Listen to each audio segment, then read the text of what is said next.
He stood in the parking lot of the storage facility, watching as strangers carried away the last pieces of his former life. The leather couch where he'd watched Sunday football, the dining table where birthday candles had been blown out, the vintage record player that had belonged to his father. Everything had a price tag now, and everything had to go. If you enjoy original and unique stories like this one, please leave a like and subscribe to the channel so you don't miss any more. His name was Marcus Webb, and 6 months ago he had been a different man entirely. 6 months ago, he'd had a wife, a career as a regional sales manager, a 2-story house in the suburbs, and a son named Ethan who laughed so easily that the sound could fill an entire room. 6 months ago, Marcus thought he understood what it meant to be a father. He had no idea how wrong he was. Marcus grew up in Detroit, the son of a factory worker and a school cafeteria cook. His parents worked double shifts to keep the lights on, and Marcus learned early that love wasn't always spoken. It was packed in lunchboxes, sewn into hand-me-down jackets, and whispered in the exhausted smiles his mother gave him before she collapsed into bed each night. His father never missed a single one of his basketball games, even when his shift ended at midnight and the game started at 6 in the morning. He'd sit in the bleachers with coffee-stained work clothes, clapping louder than anyone else. When Marcus was 17, his father died of a heart attack on the factory floor. He was 52 years old. At the funeral, Marcus's mother took his hand and said something he'd never forget. "Your father worked himself to death so you could have a better life. Don't waste it, but don't repeat it either." Marcus took those words seriously. He worked 3 jobs to put himself through community college, then transferred to a state university on a partial scholarship. He studied business administration, graduated with honors, and landed a position at a mid-sized logistics company. He climbed the ranks methodically, assistant, coordinator, manager. He met Sarah at a conference in Chicago. She was brilliant, ambitious, and had a laugh that reminded him of summer rain. They married 2 years later. Ethan was born on a Tuesday morning in April, screaming his lungs out with tiny fists clenched. Marcus held him for the first time and felt something shift inside his chest, a responsibility so profound it was almost frightening. He promised himself he'd be present. He'd be the father who didn't work himself to death. He'd be there for every game, every recital, every scraped knee. And for 7 years, he kept that promise. He coached Ethan's soccer team. He built a treehouse in the backyard. He read bedtime stories with funny voices that made Ethan giggle until his face turned red. Sarah would watch from the doorway sometimes, smiling that soft smile that meant she was happy. Life wasn't perfect. Money was tight. Work was stressful. Arguments happened, but it was good. It was theirs. Then came the accident. It was a Saturday afternoon in October. Sarah was driving Ethan to his friend's birthday party. Marcus was supposed to go with them, but a work emergency came up. A client threatening to pull $1 million contract. He promised he'd catch up. He'd be there in an hour, just 1 hour. The truck ran a red light at 50 miles per hour. Sarah died on impact. Ethan survived, but barely. Shattered pelvis, fractured skull, traumatic brain injury. The doctor said he was lucky to be alive, but Marcus didn't feel lucky. He felt like he'd been gutted. Ethan spent 2 months in the hospital. When he finally came home, he wasn't the same boy. He didn't speak. He didn't smile. He stared at walls for hours, his eyes empty and distant. The doctors called it selective mutism and severe PTSD. They said it might improve with time and therapy. They said a lot of things that didn't make the silence any easier to bear. Marcus tried everything. He took Ethan to the best therapists he could afford. He read every book on childhood trauma. He learned about sensory integration and emotional regulation. He bought art supplies, musical instruments, puzzles, anything that might reach through the darkness his son was trapped in. Nothing worked. Ethan remained locked inside himself, a ghost in his own body. The medical bills piled up faster than Marcus could pay them. Insurance covered some of it, but not enough. Not nearly enough.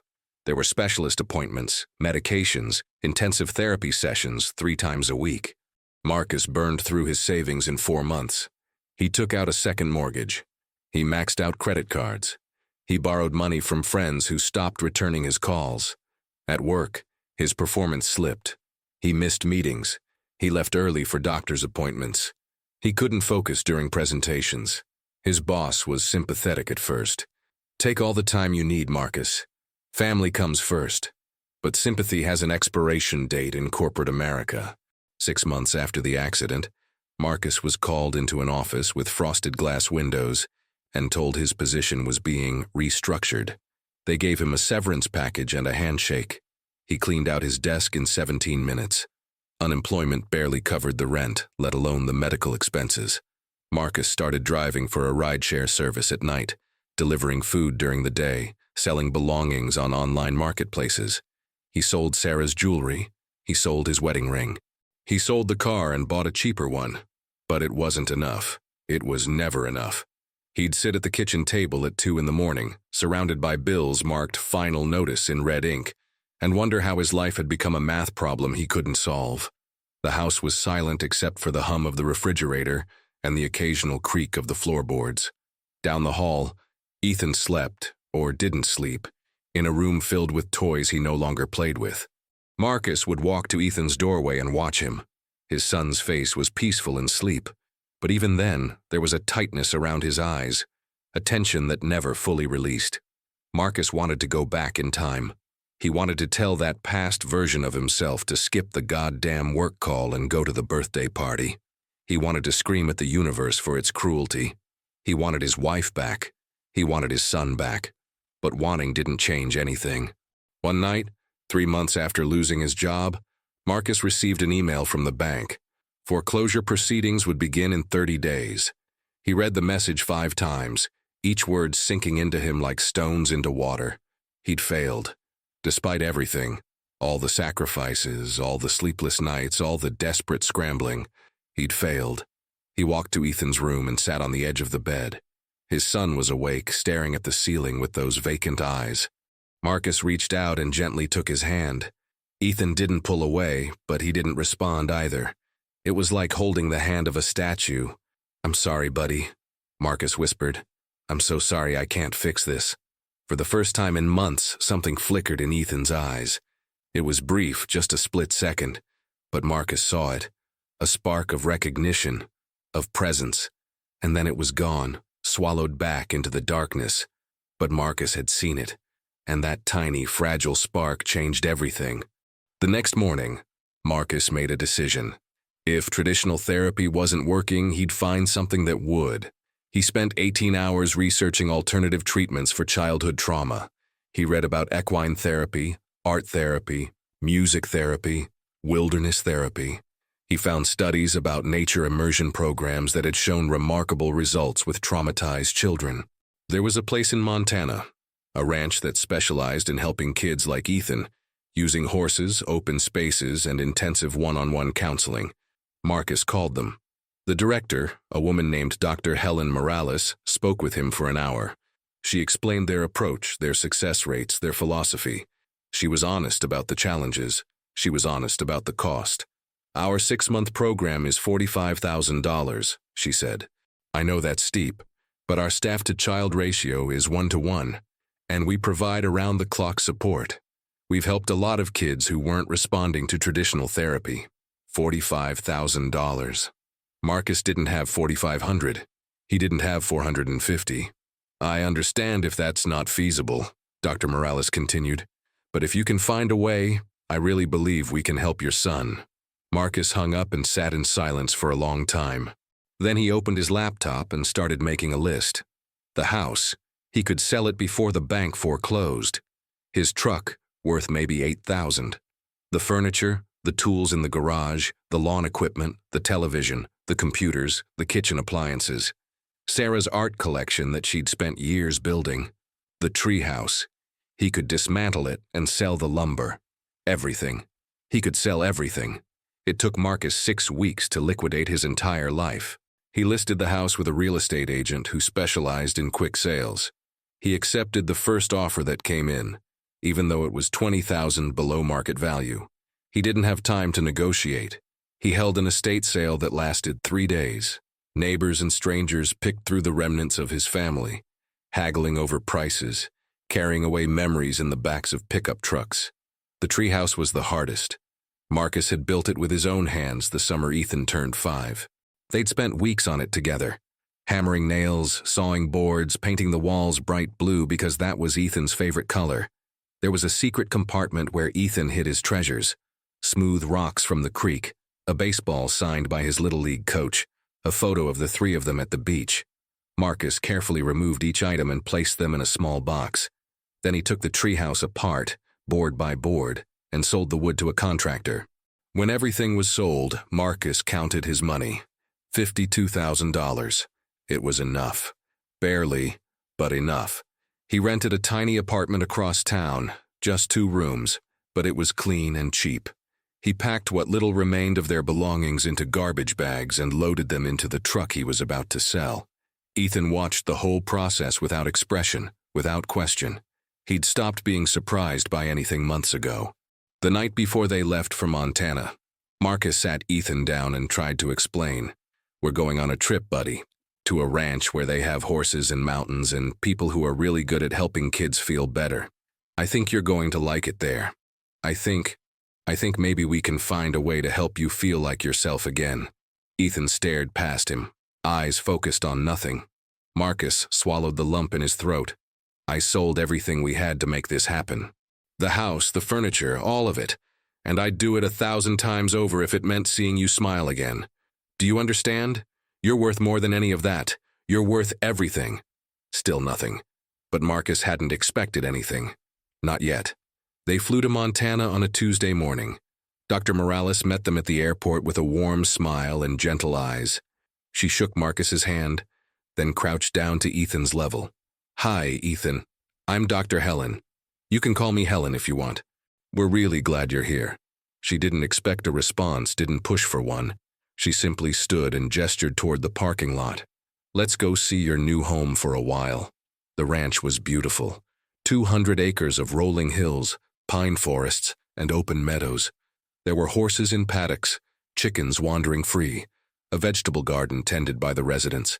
The main building was a renovated farmhouse with wooden beams and large windows that let in rivers of light. Ethan's room was simple but cozy. A bed with a quilted blanket, a desk, a rocking chair, and a window that overlooked the horse pasture. Marcus could only stay for 3 days. That was part of the program. Minimal parental contact during the initial adjustment period. It was excruciating. On the last morning, Marcus knelt in front of Ethan and took his hands. "I have to go back home for a while, but I'll visit as much as I can, and I'll call every day. You're going to do great here, Ethan. I believe in you." Ethan's face remained blank. Marcus kissed his forehead and walked away before he started crying. The first month was agony. Marcus called every evening at 7 o'clock sharp. Dr. Morales would update him on Ethan's progress. Small things, incremental things. He touched a horse today, just for a moment, but he did it. He ate breakfast at the table instead of in his room. He made eye contact with one of the counselors. Small things. But to Marcus, they were everything. He'd moved into the 2-room apartment and taken 3 jobs to stay afloat. He worked construction during the day, stocked shelves at a grocery store in the evening, and drove for the rideshare service late at night. He slept 4 hours if he was lucky. He lived on instant noodles and black coffee. His body ached constantly, but none of it mattered. All that mattered was that Ethan was getting the help he needed. 2 months in, Dr. Morales called with news that made Marcus sit down hard on the edge of his bed. "Marcus," Ethan spoke today, just one word: horse. But he spoke. He was brushing Thunder, one of our gentler horses, and he looked at me and said, "Horse." Marcus couldn't breathe. He tried to respond, but the words got tangled in his throat. "It's a breakthrough," Dr. Morales continued. "We're not out of the woods yet, but this is significant, very significant." That night, Marcus allowed himself to hope. Really, truly hope. He'd sold everything. He'd worked himself to exhaustion. He'd bet his entire future on a program that might not work. But it was working. Slowly, painfully, miraculously, it was working. Month 3. Ethan spoke in full sentences. Month 4. He smiled at something one of the horses did. Month 5. He asked when his dad was coming to visit. When Marcus finally saw Ethan in person again after 4 months, he almost didn't recognize him. His son was standing in the horse paddock, brushing Thunder's mane and talking quietly to the animal. Talking. The counselor beside him noticed Marcus and pointed. Ethan turned. For a moment, they just looked at each other. Then Ethan's face broke into a smile. Not the huge, room-filling laugh Marcus remembered from before, but a smile, real and present and alive. "Hi, Dad." Marcus crossed the paddock in 3 strides and wrapped his son in his arms. Ethan hugged him back. Actually hugged him back. Marcus felt something inside his chest that had been clenched for 6 months finally release. "Hi, buddy," he whispered. "God, I missed you. I missed you too." They sat on the fence together, watching the horses graze. Ethan told him about Thunder, about the trails he'd hiked, about a counselor named Jamie who taught him how to identify bird calls. He spoke slowly, carefully, like someone relearning a language. But he spoke. "Doctor, Helen says I can come home soon," Ethan said, "if I keep doing good." "You're doing amazing," Marcus said. "I'm so proud of you." Ethan looked at him with those eyes that were finally clear again. "Dad, where's our house? Dr. Helen said we moved." Marcus took a breath. "Yeah, we moved. We're in an apartment now. It's smaller, but it's okay. It's just you and me, and that's all we need." "What about the treehouse?" Marcus's throat tightened. "I had to sell it, buddy. I had to sell a lot of things. But you know what? We can build a new one someday, bigger and better." Ethan was quiet for a moment. Then he leaned against his father's shoulder. "You sold everything to bring me here, didn't you?" Marcus didn't trust himself to speak. He just nodded. "I'm sorry I was broken," Ethan whispered. "No." Marcus turned and gripped his son's shoulders, forcing eye contact. "You were never broken. You were hurt. There's a difference. And you're healing. That's all that matters." Ethan came home after 6 months. He still had hard days. Days when the memories surged back and the silence threatened to swallow him again. But he had tools now. He had coping strategies. He had language for his pain. And most importantly, he had his father who had proven that there was nothing, no house, no possession, no comfort, more important than him. They lived in that tiny apartment for 2 years. Marcus kept working his 3 jobs.